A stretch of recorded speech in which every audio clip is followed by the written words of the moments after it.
안녕하세요.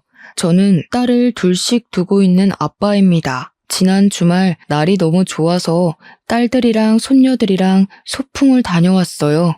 집안에서 홀로 남자인 저는 우리 사랑하는 식구들의 기사 노릇을 톡톡히 하며 즐겼던 날이었습니다. 이렇게 저희 식구 다 같이 웃으면서 시간을 보낼 때면 이젠 할아버지 나이가 되었는데도 젊은이들처럼 힘이 불끈불끈 솟고 더 열심히 오래오래 살고 싶은 욕구가 생겨요. 우리 애들이 제 삶의 이유라는 겁니다. 이 사랑스러운 아이들이 태어날 때부터 계속 그렇게 웃기만 하는 세월이었다면 얼마나 좋았을까 하는 아쉬움이 좀 있네요. 사람 인생이란 게 그럴 수 없다는 걸 알잖아요.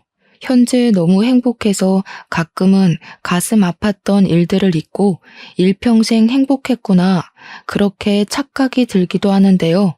이런 저희 식구들에게도 가슴 아픈 사연이 좀 많습니다. 그중 일부를 오늘 이 공간에서 들려드릴까 합니다. 제게 있는 딸 둘은 2살 터울이에요.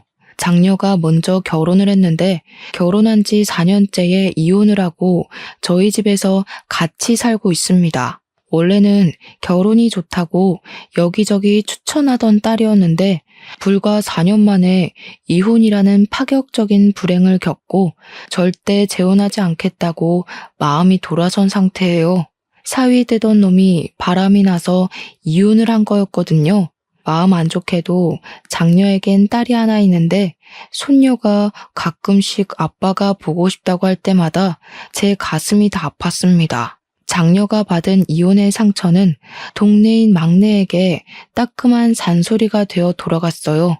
당시 아직 미혼이었던 막내에게 결혼은 하되 최대한 늦게 하거나 웬만하면 하지 말라고 틈날 때마다 추천을 했죠.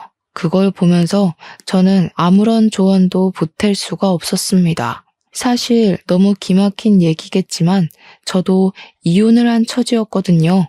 저 또한 장녀처럼 배우자의 불륜으로 이혼을 하게 된 경우였는데 불행 중 다행이었던 건 제 전처되는 사람은 스스로 능력을 키울 생각 없이 남자의 돈에만 기생해서 사는 성격이었기에 친권을 제가 가져올 수 있었습니다. 그래서 유일하게 집에서 남자인 저는 늘 딸과 손녀를 위해 살았어요. 어쨌든 사실 막내가 결혼을 하지 않겠다고 해도 이해를 해줄 수 있었습니다. 막내 입장에선 가족들이 전부 배우자의 불륜으로 이혼을 경험했는데 결혼에 대한 로망이 없는 게 당연하다고 생각했거든요. 저도 굳이 막내의 나이가 30살이 넘었더라도 결혼할 남자 없냐고 재촉하는 등 귀찮게 굴지 않았어요. 막내한테서 한 번도 남자친구라든지 관심 가는 남자 연예인이라든지 이성에 관해 말하는 걸 본 적도 없거든요. 친구도 잘 안 만나는 것 같고 매번 손녀랑 시간 내서 노는 것 같아 솔직히 저는 암묵적으로 막내가 결혼 생각이 없구나, 그렇게 생각했습니다. 그런데 어느 날 정말 아무런 티도 안 내고 있던 막내가 갑자기 결혼할 남자가 생겼다고 식사 자리에서 말을 하더라고요. 뭐? 말도 없이 언제 만났대? 어떻게 만났는데? 뭐 하는 사람인데? 얼마나 만나고 결혼 결정하는 거야? 장녀가 알아서 질문을 해주는 덕에 저는 막내의 대답만 기다리면 되었습니다. 당연히 결혼 안 해도 상관없다고 했지만 이왕 한다면 제발 제대로 된 배우자길 바랬고 장인어른 되는 입장으로서 무조건 우리 딸 위해 뭐든 해주고 싶었어요. 막내가 언지를 주길 사위 될 놈이 성격 좋고 밝은 사람이라 하더라고요. 우리 막내 성격은 좀 소극적인 편이에요. 소위 말하는 집순이인데 자기 남자친구랑 있으면 많이 웃게 된다고 하길래 사실 일단 그거면 충분히 합격 조건이라고 생각했습니다. 사돈집 배경이고 뭐고 그저 우리 딸이 많이 웃을 수 있다면 저는 더 이상 바랄 게 없었어요. 저랑 장녀가 이혼을 겪었다 보니까 서로 영혼이 통하는 게 얼마나 중요한 건지 알겠더라고요. 제발 막내딸 결혼만큼은 저희처럼 실패가 없길 바랬습니다. 그래도 장녀 입장은 동생 앞날이 그저 걱정인가 봐요. 축하보다는 세상에서 제일 쉬운 게 사람 마음 변하는 거라고 섣부르게 판단하지 말라며 단단히 경고 먼저 해주더군요. 계속되는 장녀의 잔소리가 좀 그랬는지 막내가 좀 기분 상해하는 것 같길래 일단은 제가 시간 날 때 소개해달라는 말로 상황 무마시켰습니다. 그리고 어느 날 딸과 함께 우리를 찾아온 총각이 있었는데 키도 크고 복장도 깔끔한 데다가 웃음이 참 시원시원한 총각이더군요. 아시겠지만 그자가 바로 제 사위된 놈입니다. 사위는 일단 한마디로 우리에게 너무 잘했습니다. 점수고 말고 할 것 없이 막내딸뿐만 아니라 우리 식구 전체를 웃게 하는 특유의 재능이 있었어요. 중개사 사업 때문에 이런저런 사람을 많이 만난다더니 그래서 사람 상대할 줄 아는 것 같더라고요. 작년은 사위의 재롱에 넘어갈 듯 말 듯 계속 경계했지만 막내와의 결혼을 반대하는 기색은 딱히 없었습니다. 그렇게 우리 막내딸의 결혼이 흔쾌히 성사되었고 분가를 하게 되었어요.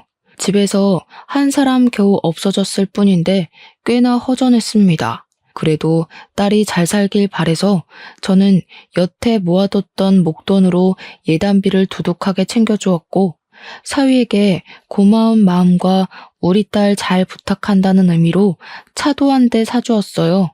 막내는 사위랑 지내면서 성격이 많이 적극적으로 변해갔습니다. 원래 집에 전화를 잘 안 하는 무뚝뚝한 딸이었는데 결혼을 하고 나서는 거의 일주일에 3-4번 안부 전화를 하더군요.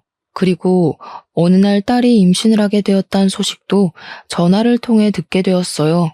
너무 기뻐서 그 소식을 듣자마자 막내 얼굴을 보러 가려고 했습니다. 그런데 제 마음을 알아준 건지 그 주 주말에 사위랑 딸이 집을 찾아왔더라고요.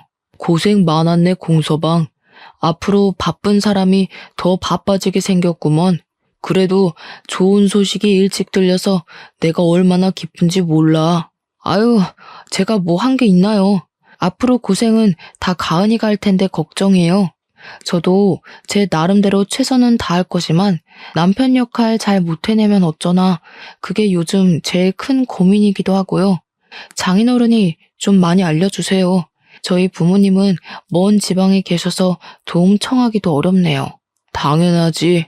앞으로 아빠라고 생각하고 얼마든지 나 찾아와도 돼.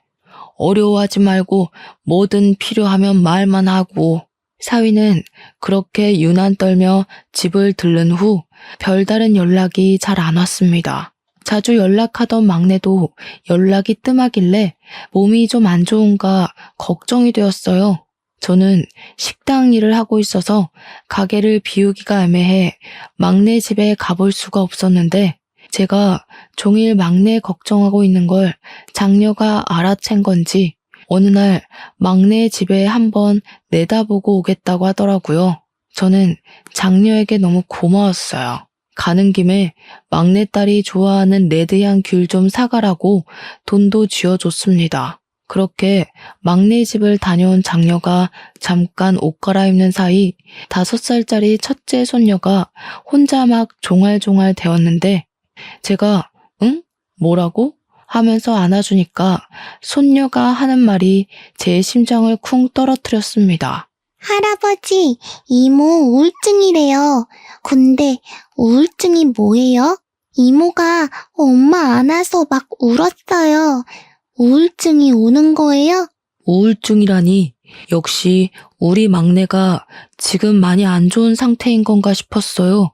그 타이밍에 바로 장녀가 돌아왔길래 저는 장녀한테 막내가 우울증 걸렸다는 소리 뭐냐고 조급하게 물었습니다. 그러니까 장녀가 임신하면 기본적으로 감정 기복이 심해지는 거라고 그렇게만 말해주더군요. 저더러 바람난 엄마가 자기들 가졌을 때 감정 들쑥날쑥 안 했냐고도 하대요. 하도 오래돼서 저는 그런 것도 가물가물했습니다. 일단은 사위랑 문제 있는 건 아니라고 하니까 식겁해서 마음을 놓긴 했죠. 하지만 딸이 우울하다고 밥도 제대로 못 챙겨 먹고 있을까봐 너무 걱정되더라고요. 몇 날 며칠을 고민하다가 결국은 딸이 아닌 사위한테 전화해 방문하겠다고 저녁 한 끼 같이 먹자고 했고, 약속을 가야 하는 당일은 제 김치찌개 식당 문을 닫았습니다. 사위가 아직 퇴근 전이라고 하길래 우리가 먼저 딸아이의 집에 당도했었어요. 초인종을 누르자 잠시 뒤 막내가 나왔는데, 막내는 생각보다 건강한 모습으로 우릴 반겨주었습니다. 부른 배를 안고 나와 아빠 하면서 보고 싶었다고 먼저 안아주더군요. 그런데 저는 그게 더 걱정되었어요. 사실 우리 막내가 이렇게 애교 부릴 줄 아는 애는 아니거든요. 일이 먼저 애정 표현을 하는 것 보니 많이 힘들긴 한 것 같아서 안쓰러웠습니다. 저는 개인적으로 막내에게 용돈도 챙겨주었어요. 사위한테도 따로 줄 거니까 혼자 쓰라고 말이죠. 그리고 우리는 제 차로 이동을 해 사위가 예약해 놓은 식당으로 향했습니다. 저는 차를 끌었기 때문에 반주는 못하고 장녀랑 사위만 술 한 잔씩 기울였죠. 맛있게 밥을 먹고 이제 둘을 집에 내려준 뒤 우리는 그만 돌아가려고 하는데, 막내만 차에서 내릴 뿐이고 사위는 안 내리더라고요. 그러면서 사위가 제게 부탁하는 어조를 보였는데요. 장인어른, 죄송하지만 제가 일이 있어서 그러는데 혹시 좀 태워다 주실 수 있나요? 여기서 10분밖에 안 걸리는 곳이거든요. 그래? 아니, 다 늦은 밤인데도 집 구하는 사람들이 있어? 웬만하면 내일로 잡지 그랬어, 피곤하게. 제가 돈 많이 버는 이유입니다. 아무래도 사업이 사업인지라 고객 시간에 맞추는 게 고수익 유지하는 비결이거든요. 젊을 때 돈 많이 벌어놔야 되지 않겠습니까? 그래야 가은이도 호강시켜줄 수 있고, 우리 딸과 훗날 태어날 손주를 위해서 일부러 밤낮으로 일을 뛴다는 사위가 기특해 보였습니다. 몸생각 좀 했으면 좋겠다는 걱정은 뒷전으로 한 채 저는 사위를 태워주기로 했어요. 10분 거리인데 어중간하게 택시 타기도 그렇잖아요. 그래서 저희는 막내에게만 인사를 하고 그만 출발하려고 했습니다. 그런데 사위가 잠시만요 하더니 차에서 내려서 막내에게 포옹을 해주더라고요. 뭐라고 하는지는 안 들렸지만 둘이서 중얼중얼 뭐라고 대화를 하는 것 같더니 사위가 웃는 얼굴로 올라타면서 출발해달라고 했습니다. 딸한테 문단속 잘하고 무서우면 불 켜고 자도 된다고 했다네요. 사위가 이렇게 딸 걱정을 많이 해주고 있는데도 불구하고 딸에게 우울증이 찾아왔다는 건 임신이란 게 정말 힘든 일이기 때문이겠죠. 부디 고된 시간을 홀로 견뎌야 하는 제 딸이 우울증에 무너지지 않기만을 속으로 바라고 또 바랬네요. 저는 창문 밖으로 막내딸에게 인사하고 엑셀을 밟았어요. 딸이 집에 먼저 들어갔으면 했는데 백미러로 계속 확인을 해도 막내가 꼼짝도 안 하고 가만히 서 있기만 하더라고요. 제가 핸들을 꺾을 때까지도 딸은 그대로 있었고 결국 딸이 귀가하는 건 보지 못한 채 도로를 빠져나왔습니다. 마음이 왠지 모르게 찝찝했어요.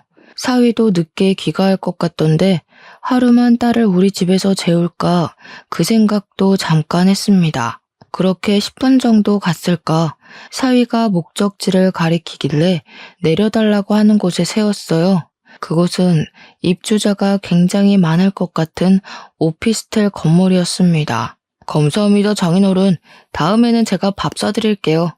앞으로도 가은이 걱정은 하지 마세요. 제가 잘 보필하고 있으니까요. 사위는 마지막까지 예쁜 말을 하고서 차 문을 열었습니다. 저는 사위 내리기 전에 얼른 용돈 봉투를 건넸어요. 그러니 사교성 좋은 사위가 술까지 들어가서 그런지 제게 고맙다고 진한 포옹을 해주더라고요. 자기가 나이 먹고 누구한테 용돈을 줘보기만 했지 받아보는 건 오랜만이라면서 말이죠. 어떻게 보면 우리 딸이랑 또래라서 제겐 아들과 마찬가지인데 그 소리를 들으니까 자식이 하나 더 생긴 것 같은 기분이 들었어요. 그날 사위에게 마음의 문이 조금 더 열리기도 했습니다. 그렇게 며칠 후 딸에게서 오랜만에 전화가 왔어요. 다들 자는 시간에 전화를 했더라고요. 혹시 무슨 일이 있나 싶어 급하게 전화를 받았는데 정작 안에서는 아무 소리도 안 들렸습니다. 저는 몇 번이나 딸 이름을 더 불렀어요.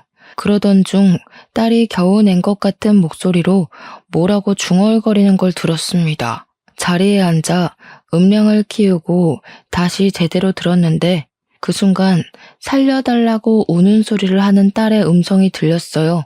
깜짝 놀란 저는 무슨 일이냐고 묻기도 전에 아빠가 바로 가겠다고 말한 뒤 사위에게 전화를 걸며 막내 집으로 향했습니다. 사위는 또 늦은 시간에 일이 있는지 전화를 넘기기만 해서 제가 그냥 119에 신고를 했어요. 119보다 제가 먼저 집에 도착했는데 정말 앞불싸였습니다.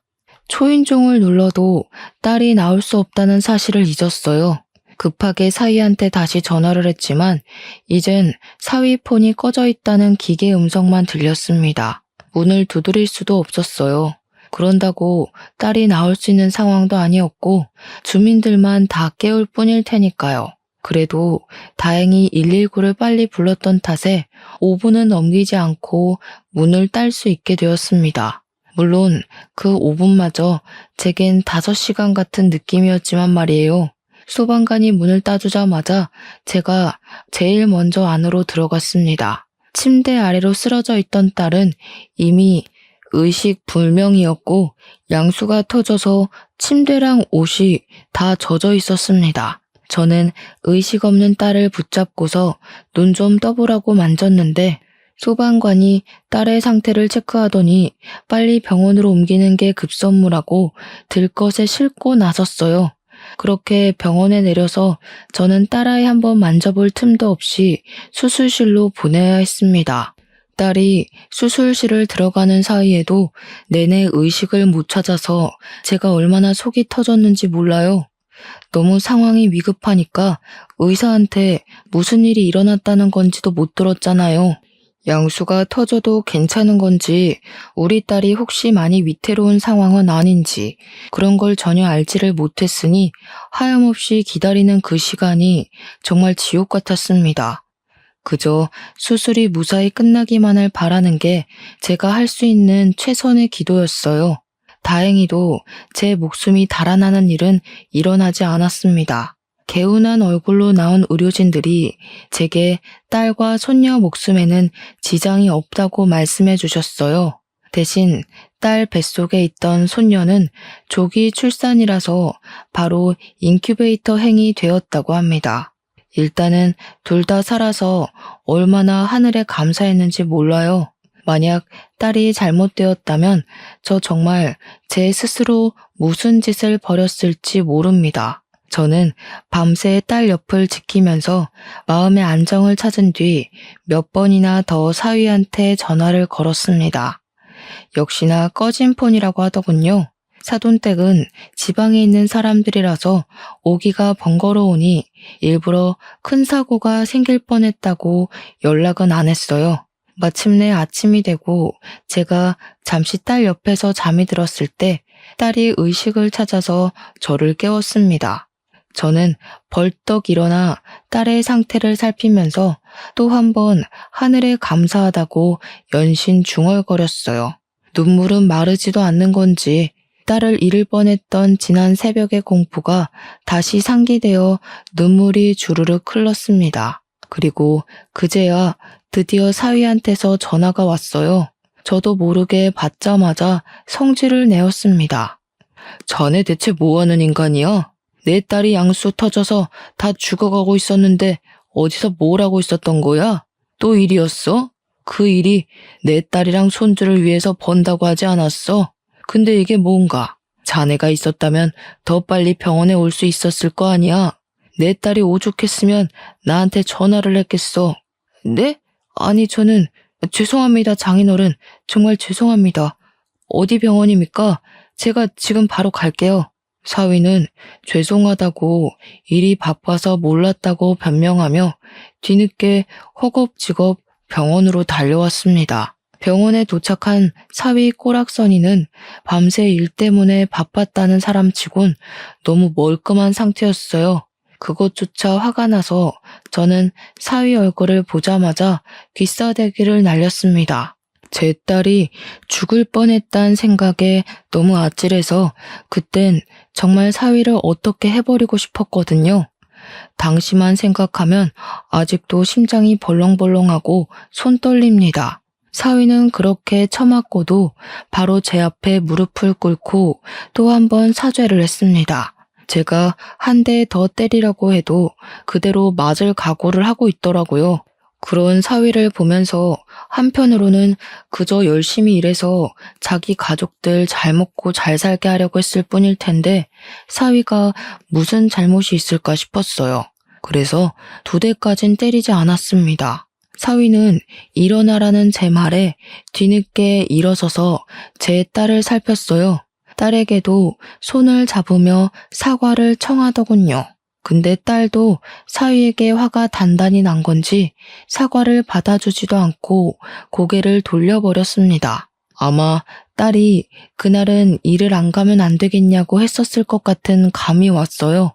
저는 화 좀 식힐 겸 잠시 화장실을 나갔다가 다시 병실로 돌아갔습니다. 그런데 가는 길에 자판기 쪽에 누구랑 통화하고 있는 사위를 목격했어요. 뭔가 곤란한 분위기 같아 보여서 혹시 일 때문에 그러는 건가, 내가 괜히 실수를 한 건가 싶어서 건물 귀퉁이에 몰래 숨어들었습니다. 그래서 오늘은 거기서 잘 거라고? 안 돼. 그럼 나 혼자 자란 말이야? 나 혼자 자는 거 무서워하는 거 알잖아. 알지. 근데 이번엔 어쩔 수가 없어. 이틀은 와이프 옆에 있어줘야 돼. 장인어른 화나셨다니까. 나 뺨까지 맞았다고. 어이없다. 양수 터진 게 뭐 유별난 일이라고. 우리 엄마도 나 낳기 전에 양수 터졌는데 멀쩡하게 살아있어. 그거 흔한 일이야. 이미 장인어른 눈 돌아서 내 변명 아무것도 안 통해. 이번만 봐줘. 네가 전화 받지 말라고 해서 이사달 난 거잖아. 서러워서 진짜. 거기 딸 낳았다고? 내가 아들 낳아줄 테니까 내 옆에는 태어날 때까지 있어줘야 돼. 알겠지? 명백히 사위 목소리였습니다. 사위는 우리 막내에게나 보여줬던 목소리로 아주 달큼하게 다른 여자랑 통화하고 있었어요. 믿을 수가 없었습니다. 그동안 우리 딸을 위해서 일하느라 등골 빠지고 있는 중인 줄 알았더니 다른 여자한테 눈 돌리느라 바빴던 거였어요. 화가 치밀어 한 발자국도 떼지 못했더니 통화를 마치고 오는 사위와 그대로 마주쳤습니다. 사위는 악소리를 지르며 혼자 나자빠지더군요. 그 꼴은 도둑이 제발 저려 쫄아있는 모습과 같았습니다. 뭘 그렇게 놀라나? 누가 보면 죄 지은 줄 알겠어. 나 몰래 뭐 허튼 짓이라도 했던 거야? 아니요. 그럴 리가요. 근데 언제 오셨어요? 방금 오신 거예요? 사람 실없기는. 그럼 방금 왔지. 내가 뭐하러 여기 가만히 서 있었겠어? 아까 때린 건 미안했네. 내가 너무 흥분해서 그랬던 거니까 자네가 이해해줘. 분명 충격적이고 놀랄 일이었지만 일단은 사위의 불륜을 당장 아는 체를 하면 안 될 것 같아 더 너털하게 웃어 보였습니다. 사위는 저를 경계하는 것 같다가도 제가 우리 딸 좀 잘 부탁한다고 손을 잡아주니 금방 본래 가면으로 돌아오더군요. 사위는 바로 우리 딸 곁을 지키러 자리를 뜨고 저는 그 가식적인 모습에 너무 열이 받아서 사위 나가자마자 표정 싹 바꾸고 어딘가로 전화를 걸었습니다. 과거에 제 이혼과 장녀 이혼 상담을 맡아줬던 변호사에게 연락했어요. 이혼 전문 변호사에게 이혼 사건으로 3번이나 의뢰를 하는 건 사실 정말 창피한 일이라고 생각을 하는데요. 덕분에 변호사란 귀한 인맥을 얻지 않았나 싶긴 하네요. 그 변호사도 변호사 되고 제가 첫 의뢰였다고 하더라고요. 제 이혼권을 담당했을 땐 생초짜였는데 장녀 이혼건에서는 제법 신입의 티를 벗었었고 이번에 막내 건으로 연락했을 땐 아주 장성한 변호사 팀장으로 성장했더라고요. 어떻게 보면 참 아픈 인맥이지만 그래도 저와 장녀를 대차게 승소시켜준 변호사이기에 저와 잘 지내고 있는 사이였습니다. 아직도 그 변호사에게는 고마워서 제가 변호사님이 가게로 오면 음식을 공짜로 대접하기도 했죠. 우선 간단한 안부를 주고받은 다음 저는 바로 막내 사정의 사실을 알렸고 변호사는 제게 이것저것 조언을 해주었습니다. 저는 사위가 불륜이라는 것이 정확하게 드러나면 뒤도 안 돌아보고 당장 이혼시킬 생각이었어요. 변호사가 알려주길 2번이나 이혼 소송을 해보셔서 잘 아시겠지만 일단 무조건 증거를 많이 확보해야 한다고 하더군요. 그 뒤로 저는 식당을 장녀에게 맡기고 손녀가 어린이집을 간 시간만 자리를 비워서 사위를 미행했습니다. 사위랑 막내 사는 신혼집은 1층이 부동산 사무실이고 2층이 자가인 집인데요.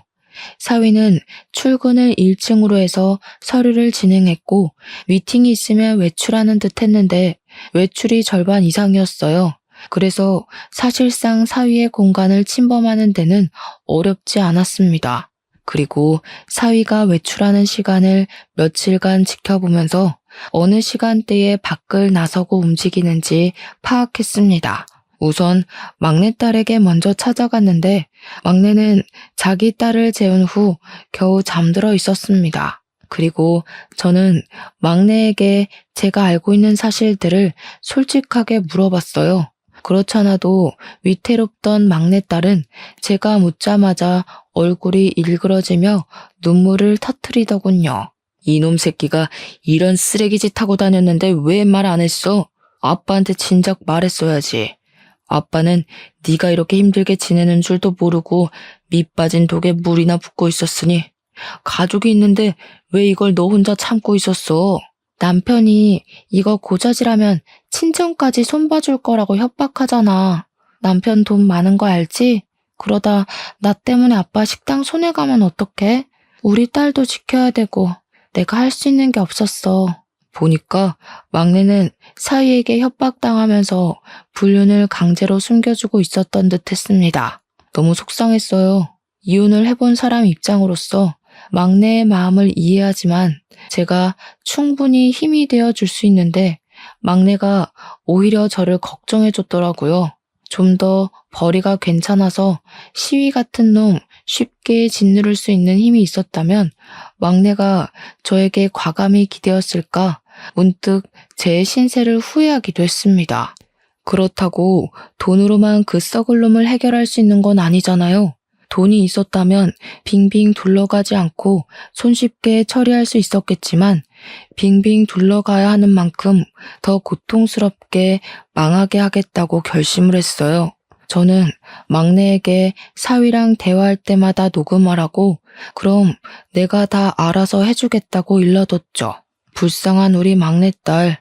저한테 잘 사는 모습 보여주려고 했는데 그저 미안하다고 울기만 하더군요. 좀 소극적이고 무뚝뚝하더라도 나쁜 소리 한번 안 해보고 산 착한 딸인데 그런 내 딸에게 이런 고충을 겪게 한 사위를 절대 용서하는 일은 없어야겠다고 다시 한번 마음을 다잡았습니다. 그 상놈 새끼 때문에 내 딸이 매일 눈물 흘렸을 걸 생각하니 저는 참고 참았던 부하가 치밀어 올라 눈에 뵈는 게 없어졌어요. 저는 딸에게 1층까지 딸 수 있는 마스터키를 받아서 내려갔고 사위가 오기 전에 사무실을 열고 들어갔습니다. 단 한 번도 도둑놈처럼 자물쇠를 따고 누군가의 공간을 침입한 적이 없었는데 이 세상이 더러운 놈에게는 더러운 방법으로 접근해줘야만 속 시원하다고 하는 것 같더라고요. 그렇게 몰래 침입한 사무실을 뒤졌는데 황당하게도 제가 뒤적거릴 필요도 없이 손쉽게 불륜 증거물을 찾을 수 있었습니다. 제 딸 말이 남편은 일적인 공간을 침해받는 걸 안 좋아해서 한 번도 1층에 내려가 본 적 없다고 하더군요. 그래서 그런지 사위 사무실은 그야말로 내 딸이 모르는 여자의 흔적이 덕지덕지 묻어 있었어요. 그냥 휴대폰 렌즈를 들이미는 곳마다 증거물이 쏟아졌어요. 속옷이나 머리카락, 여자 화장품, 같이 찍은 사진까지 아주 불륜 창고 그 자체라고 해도 과언이 아니었죠. 사진 찍다가 또 한 번 성질이 난 저는 주변 물건들을 죄다 바닥에 던져버렸습니다. 그리곤 딱 봐도 제 딸은 바르지 않는 색깔의 립스틱을 들고서 사위 컴퓨터 모니터에 글씨를 썼었어요. 이제부터 지옥 갈 준비나 하라고 말이죠. 그렇게 사무실을 나왔는데 문득 사위가 지난날 내려달라고 했던 오피스텔이 떠올랐습니다. 상간녀랑 통화하던 내용을 들어보면 어딘가 모르게 두 집 살림을 하고 있는 기운이 물씬 풍긴다고 생각했는데 설마 그곳에서 두 집 살림살이라도 하는 건가 싶더군요. 그게 만약 맞다면 정신 나간 놈이 겁대가리까지 상실했던 거죠. 감히 장인어른한테 두 집 살림하는 곳으로 발에다 달라고 한 거잖아요. 그런 확신이 들자 거길 안 찾아가면 안 되겠더라고요. 일단은 사위가 그곳에 있는지 없는지 몰라서 사위한테 전화를 했더니 마침 오피스텔에서 일 중이라네요. 주로 거기서 일을 더 많이 한다고 하면서 능글맞게 답을 하는데 정말 뻔뻔함을 보았네요. 저는 전화를 끊자마자 그곳으로 달려갔습니다. 사위가 있는 곳이 몇 호실인지 몰라서 그 오피스텔 앞에서 주야장천 사위 나오길 기다렸어요. 눈 빠지게 기다리던 순간 사위가 웬 아가씨랑 팔짱 끼고 나오는 걸 목격했죠. 직접 눈으로 보니까 과거의 제 이혼과 장녀의 이혼 트라우마까지 떠오르면서 손이 떨리더군요. 그래도 세 번째인지라 제법 저는 침착하게 대처를 할 수 있었습니다. 황급히 그걸 사진으로 찍어서 증거를 남겼죠. 그렇게 변호사랑 같이 증거 수집 및 고소 과정을 면밀히 살폈는데요. 제가 사위 직업이 잘 나가는 중개사라고 변호사한테 일렀던 적이 있었거든요. 그런데 변호사가 뜬금없이 그것에 중점을 두면서 수상해 하더라고요. 아버님, 혹시 그 중개사가 개인 사익 없이 공정하게 거래를 하던가요? 어딘가 찝찝한 구석은 없었어요? 글쎄요. 제가 사위 일할 때 같이 있어 본 적이 없어서 그런 건 잘 몰라요. 일하는 척 하면서 불륜 저지른 것밖에는. 뭔가 다른 게 있는 거예요? 다른 게 있을 확률이 클 것 같네요. 이런 부류의 사람들은 대개 공정한 거래는 안 할 겁니다. 이건 제가 따로 알아보고 연락드릴게요. 사위분 명함 있으세요? 변호사는 제가 사위 명함을 받아서 그 자리에서 바로 사위한테 전화를 걸었습니다. 그리곤 지인에게 소개받아서 연락한다면서 전세 건물 좀 몇 개 보려고 한다고 사위랑 시간 약속을 잡았죠. 며칠 후 변호사는 직접 발로 뛰어 사위를 만났고 같이 건물을 돌았다고 하더군요. 전세계약 고객이 오랜만에 들어온 건지 사위는 특유 재능 있는 말발로 변호사를 데리고 다니며 건물들을 소개했고 그런 사위에게 변호사는 자신의 직업을 숨기고 그저 취준생이라고만 했다 합니다. 취준생이라는 말에 사위는 더 거만해졌다고 하더군요. 변호사에게 소위 깡통 전세인 건물들만 소개를 하면서 언변으로 변호사의 눈을 속이려 들었다네요. 누가 봐도 여기다 전세금을 내고 계약을 하면 돈을 돌려받지 못할 게 뻔한데도 마치 대단한 건물인 척, 없어서 계약 못하는 건물인 척 변호사한테 사기를 치며 거래를 시도했다고 합니다. 그때 임대인도 같이 있었는데 사위랑 같이 손잡고 뻔뻔하게 변호사를 사기 행위를 했대요. 모든 걸 녹음하고 있던 변호사는 그걸 토대로 다시 사무실에 돌아와 사기죄 또는 사기 방조죄 등 형사 처분까지 준비를 했습니다. 변호사는 이 증거들을 토대로 사위를 구속시키고 중개사 자격을 박탈시킬 수 있는 전세 사기로 고소를 할 예정이래요. 그리고 이 와중에 하늘이 저희를 돕는 건지 전세 사기로 좀 더 확실한 증거물을 찾던 중 황당하게도 사위가 과거에 전세 사기로 한번 신고당했던 적이 있다는 것도 발견을 했습니다. 그때는 합의가 이루어졌는지 피해 금원을 피해자에게 돌려주면서 상황이 크게 안 커진 듯 보였어요. 이미 신고를 당했음에도 똑같은 짓을 또 하다니 사위를 너무 믿었던 지난날의 과오가 너무 후회가 되었어요. 당연히 저는 사위와 합의를 볼 생각이 없었습니다. 변호사도 이런 상습적인 놈에게는 합의로 넘어가주면 안 된다면서 분명 신고당한 것 말고도 여러 번 사기를 저질렀는데 안 걸리고 있는 놈일 거라고 추측하더군요.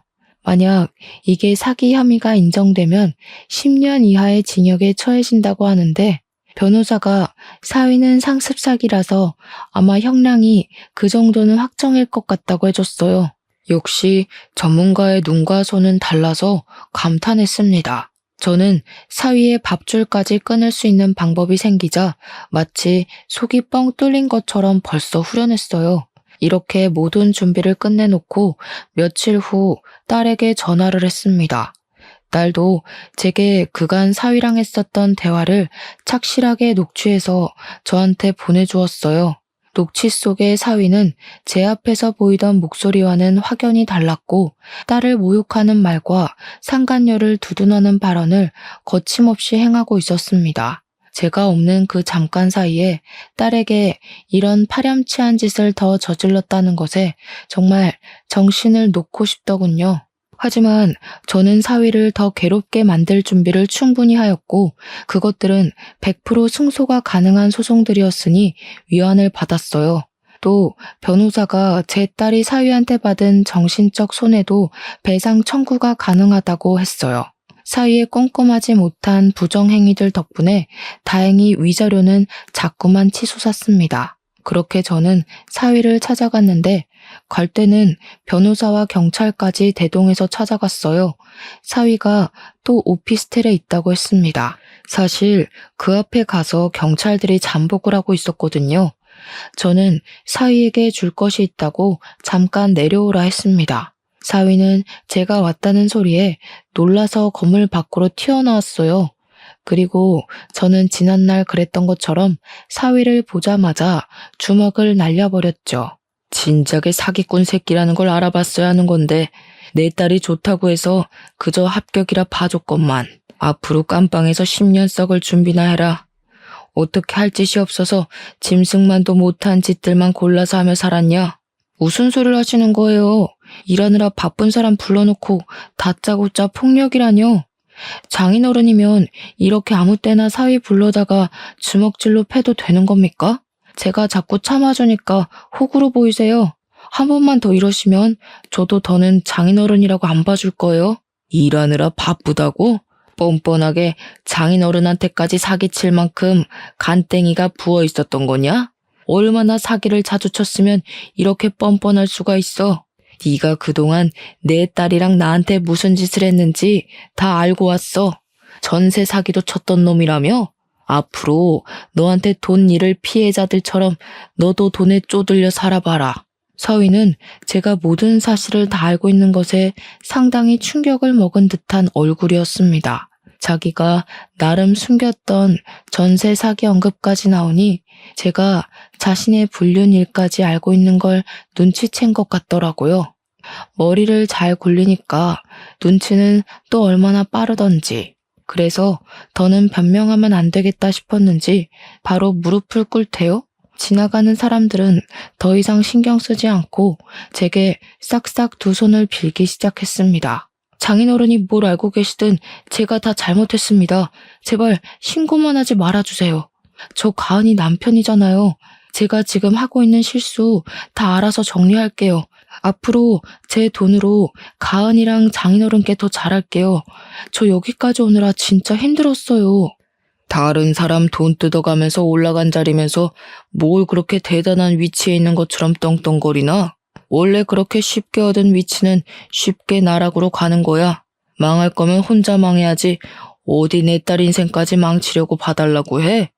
나는 절대 합의 봐줄 생각도 없으니까 괜히 소란 피우지 말고 경찰서 가자.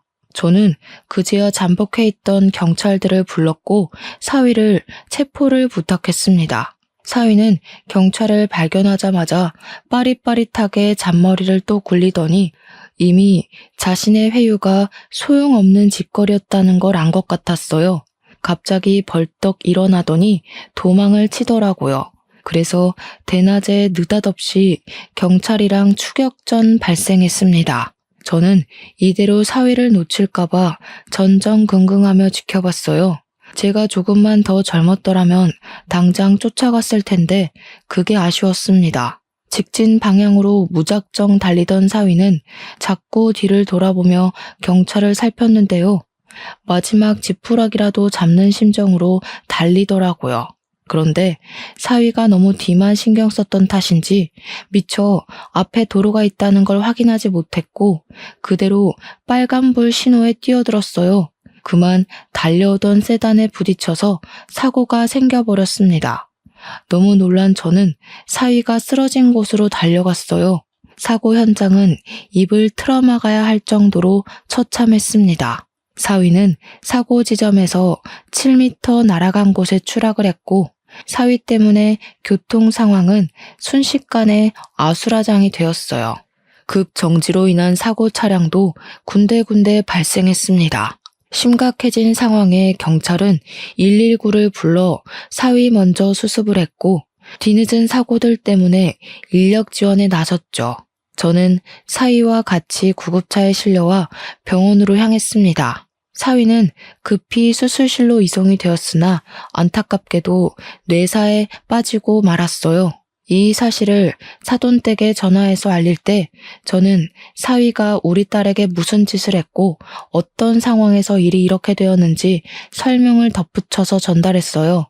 그랬더니 그 부모의 그 자식이라고 그동안 몰랐던 안싸돈의 인품이 바로 드러나더라고요. 젊은 애들이 일을 하다 보면 지쳐서 딴 곳에 눈 돌릴 수 있는 거죠. 지금 그깟 불륜이 뭐라고 내 아들을 그렇게 만들었다는 거예요? 그리고 사기는 이미 지나간 일이라고요. 어떻게 장인어른이랑 사람이 사위를 그런 식으로 매장시킬 수가 있어요? 저야말로 분통이 나네요. 하마터면 양수 터져서 죽을 뻔한 내 딸 두고 딴 년이랑 바람이나 피고 있던 놈을 어느 장인이 가만두겠습니까? 그 자식 어떻게든 깜빵에 잡아 쳐넣으려고 했는데 저렇게 아무런 죗값도 못 치르고 병상에 누워있으니 저야말로 속이 터진다고요. 그래서 죽었어요? 며느라기가 죽었냐고요. 내 아들 평생 불구 만들어 놓고 사돈은 죗값 피해갈 수 있을 거라 생각해요? 내가 당신 살인자로 고소할 거야. 저를 고소할 돈이나 있을지 모르겠네요. 지금 그댁 아드님께서 저희한테 저질러 놓은 죄가 너무 많아요. 그거 위자료 다 배상하시려면 아드님 재산으로도 벅찰 텐데요. 잘 생각하세요. 어차피 패소하게 될 텐데 왜 굳이 돈을 써서 고소를 해요? 앞으로 아들 병원비만으로도 돈 나갈 일 엄청 많을 거잖아요. 내가 당신들 절대 그냥 안 둘 거야. 내 아들 저렇게 만든 거 반드시 갚아줄 테니까. 평생 불안해하면서 살 준비나 해. 이거 녹음됐어요. 저희 주변에 얼쩡거리면 끈금지 신고까지 할 겁니다. 그쪽 아드님 짓거리는 꼭 깜빵에 넣고 싶을 만큼 화가 났는데 그래도 식물인간으로 살아야 되는 걸 대가라고 보고 인심 써줄게요. 평생 귀한 아들 뒤치다꺼리하면서 늙어 죽길 바래요. 저는 그대로 시끄럽게 쫑알대는 사돈과 전화를 끊고 이혼 소송 진행했습니다.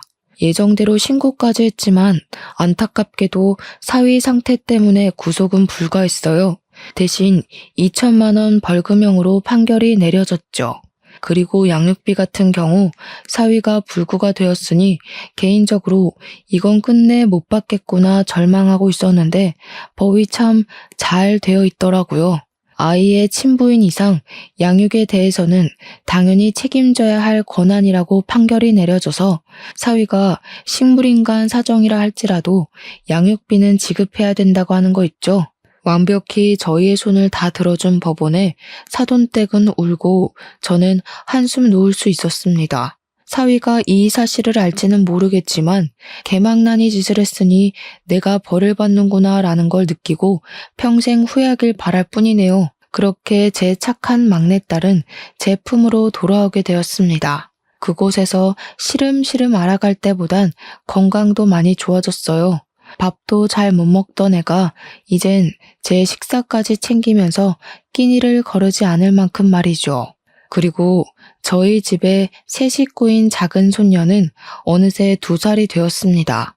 우리 막내가 아기였을 때랑 똑같이 생긴 게 너무 신기해서 요즘은 작은 손녀 커가는 재미로 살고 있어요. 당연히 우리 큰 손녀는 이미 제게 둘도 없는 자식이나 마찬가지고요. 어쩌다 보니 저희 집에 여자 식구가 더 늘었는데 동네 주민분들이 식당에 와서 이런 모습을 보면 다들 저더러 혼자 남자라서 외롭겠다고 안쓰럽게 보더라고요. 전혀요. 제 곁에만 있으려고 하는 착한 2딸과 할아버지만 찾는 손녀들 덕분에 오히려 하루하루가 행복으로 벅찬 중인걸요. 참, 그리고 위자료를 너무너무 두둑하게 받았잖아요. 그래서 이참에 저희 5 식구가 넓게 살 수 있을 만한 곳으로 이사를 가려고 딸들이 집을 알아보고 있어요. 자꾸 제게 편한 집으로 알아봐 주길래 나는 괜찮으니 너희가 좋은 집 구해라 그렇게 일러주는데도 제 말은 듣질 않네요. 하하, 행복하다는 뜻입니다. 앞으로도 더 이상 새 식구는 바라지 않으니 이렇게 우리끼리 웃으면서 살 수 있었으면 좋겠어요. 가족 모양이 꼭 사회가 지정한 모양대로만 가야 행복한 거 아니잖아요. 여러분들도 내 가족이 어떤 모양으로 어떻게 내 곁에 있든지 그냥 우리 가족의 형태를 사랑하면서 추억 만들어 가셨으면 좋겠습니다. 서로 사랑해주는 것만으로도 모자란 세월이란 말도 있잖아요. 제 사연은 여기까지입니다. 긴 글 들어주셔서 감사하고 늘 꽃길 걸으세요.